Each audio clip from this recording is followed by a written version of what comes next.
décidément, ma chaîne sera sous le signe de l'animation japonaise, puisque j'en ai fait beaucoup de sujets sur ça.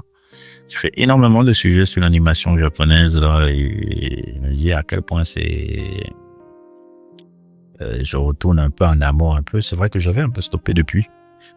J'avais stoppé un peu depuis de regarder un peu des animés et tout, et j'essaye toujours plus ou moins de tomber sur des petites perles comme ça, pas forcément, je cherche pas forcément, excusez-moi, merci à toi, je sais plus comment il s'appelle encore, celui qui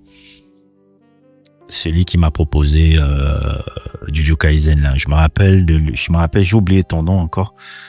C'était toi qui étais venu, qui m'avait fait un beau compliment quand j'avais fait sur The Crow, je pense. Mes premières vidéos. Je pense que tu es un abonné depuis les premières vidéos. Un peu merci à toi toujours de me suivre.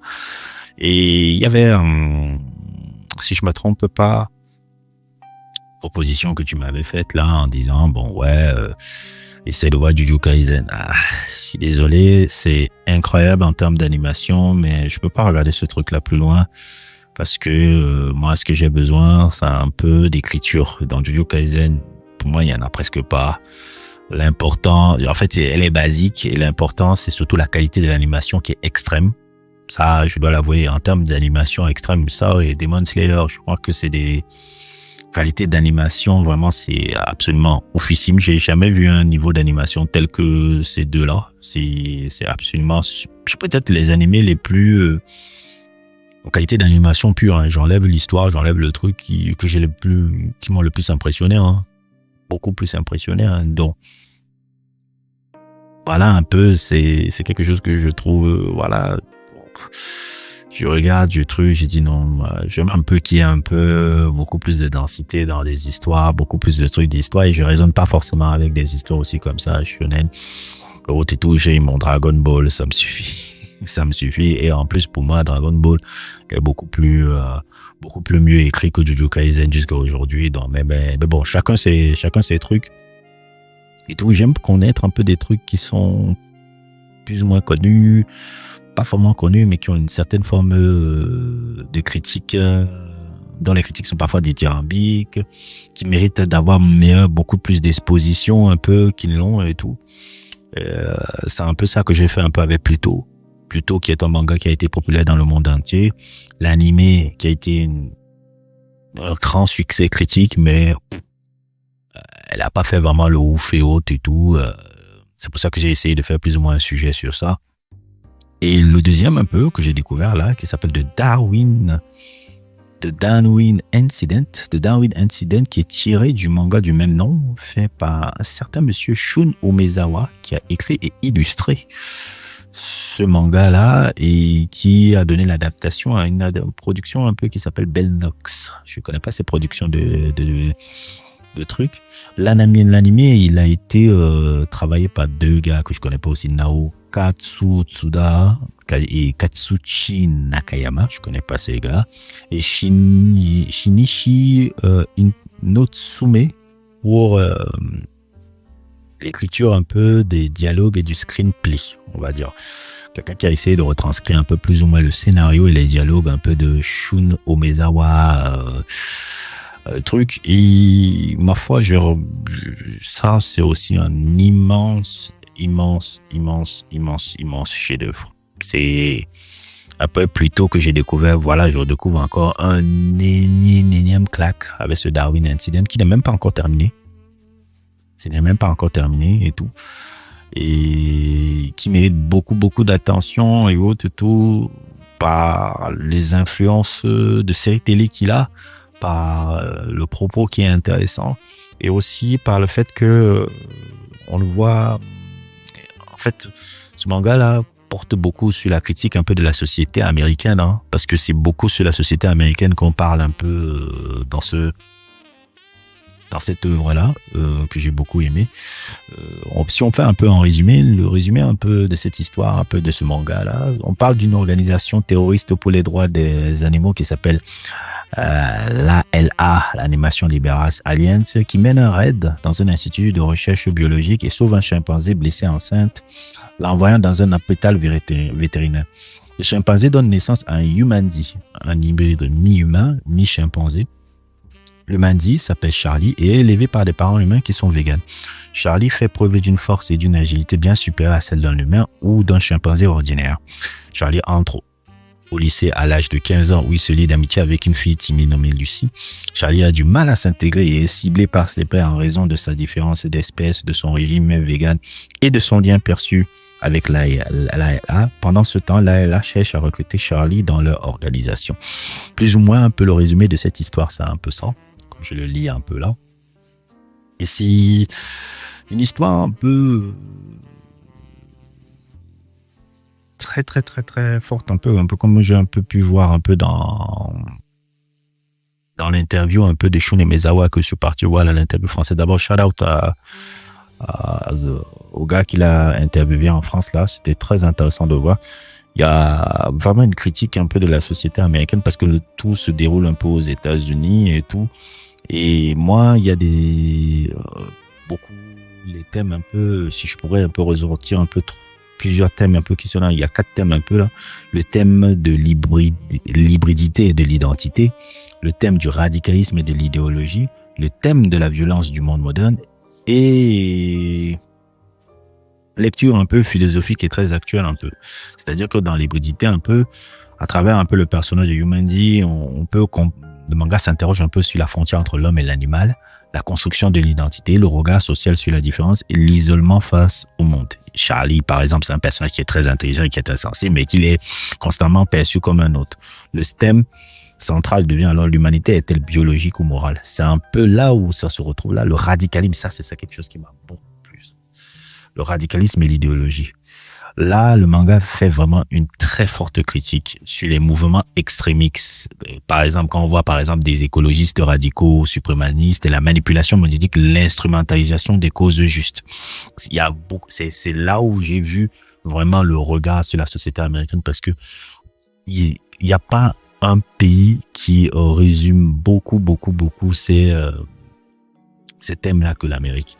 Et sans vouloir spoiler, il y a un épisode que j'ai trouvé absolument génial, un peu l'épisode où il y a ce personnage qui était dans le lycée et qui fait ce qu'il va faire là, qui rappelle un peu les événements. Bon, je mets spoiler, hein, pour ceux qui ne voient pas les trucs, je vais spoiler un peu sur ce truc-là. Si vous voulez pas spoiler, vous skippez et vous allez un peu avancer sur la vidéo.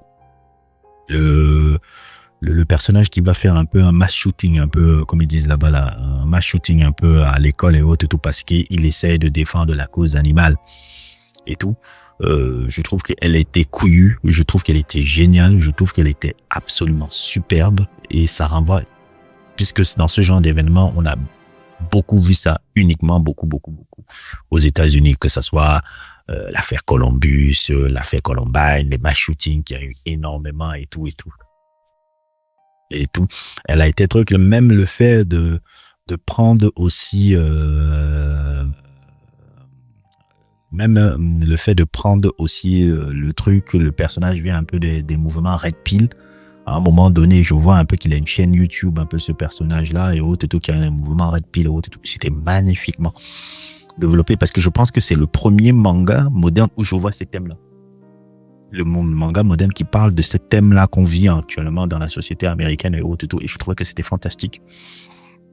Alors, je dis que c'est vraiment une partie où on montre vraiment comment les idéologies peuvent déshumaniser, même quand elles prétendent défendre la vie. Surtout avec l'antagoniste premier, parce que j'ai continué un peu après avec le manga, puisque l'anime n'est pas terminé et le manga n'est pas aussi terminé. Et autres et tout, on est arrivé dans un cliffhanger là de génie et tout.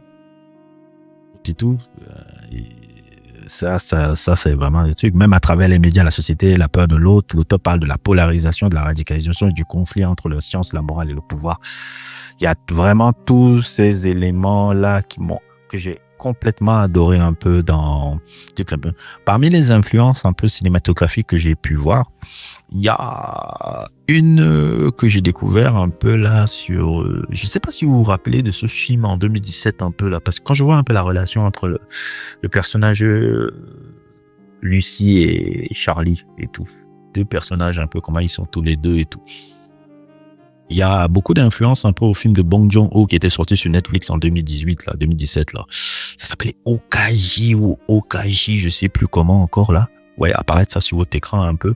La structure d'un personnage un peu féminin qui essaie de protéger un peu son hippopotame un peu, qui va être tué dans la mort par rapport à une société industrielle. Et il y a tu vois un rapport écologiste qui était très développé là.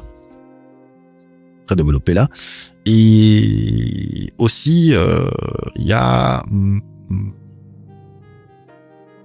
Comment on appelle encore ça? Il y a aussi, je pense aussi, l'influence de beaucoup de séries télé, hein. Beaucoup de séries télé, hein, puisque comme il le dit un peu dans cette interview-là, il s'influence beaucoup des éléments un peu de la pop culture mondiale qu'il a pu voir un peu. Parfois, il y a par exemple le moment d'un chapitre un peu, dans un arc un peu haut et tout, là, l'apparition de deux flics un peu, un blanc et un noir. Cette truc-là m'a rappelé un peu True Detective. Il y a parfois des arcs qui peuvent rappeler Breaking Bad. Je suis pas en train de faire des théories, il le dit là. 実際に取材はほとんどできていないので、アメリカの本当ディティールに関しては僕が本当に好きだったアメリカのドラマであったり、なんか小説だったり、そうしたポップカルチャーから影響を受けていると思いますね。特に僕はアメリカのドラマだとアメリカの田舎が舞台になっているものとかが好きなので、ブレイキングバッドであったり、あとトゥルーディテクティブとかそういうのが好きなので、そういうテイストもしかしたら入ってるかもしれないですね。Puisqu'il y a encore des trucs, même des petits clins d'œil un peu, des gars un peu de la pop culture. Je me rappelle, il y a un commissaire qui s'appelle Navarro, et quand tu vois son look un peu, tu peux dire, bon, oui, c'est pas pour rien qu'il a appelé Navarro. Même le look du policier ressemble un peu à Roger Hanin, et tout, le bidon, le vent de bidon, les cheveux un peu grisonnâtres et autres, les yeux fermés. Bon, c'est Roger Hanin, c'est quand même une référence à Roger Hanin un peu. Tout, il y a même un personnage encore là qui m'a rappelé le gars qui jouait Walter truc dans Breaking Bad aussi et tout, ça rappelle un peu aussi tous ces trucs là, puisqu'on est un peu dans du social thriller un peu. C'est vraiment bien.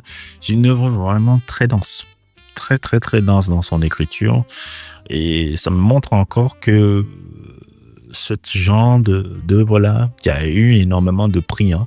Il a énormément de prix un peu dans beaucoup de festivals un peu mangaka et autres et tout, mérite d'être beaucoup plus connu par rapport à la qualité de son écriture. Vous savez, au risque de me répéter, moi, ce que je regarde le plus, c'est l'écriture. Ah oui, j'oubliais un peu, même une influence aussi, La planète des singes.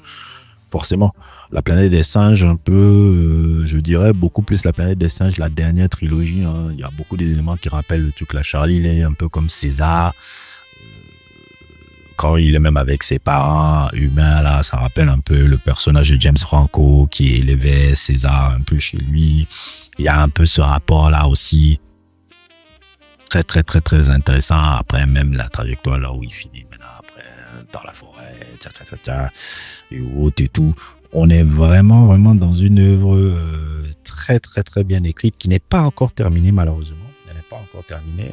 On est dans un cliffhanger que je vous révélerai pas, hein, parce que ça mérite.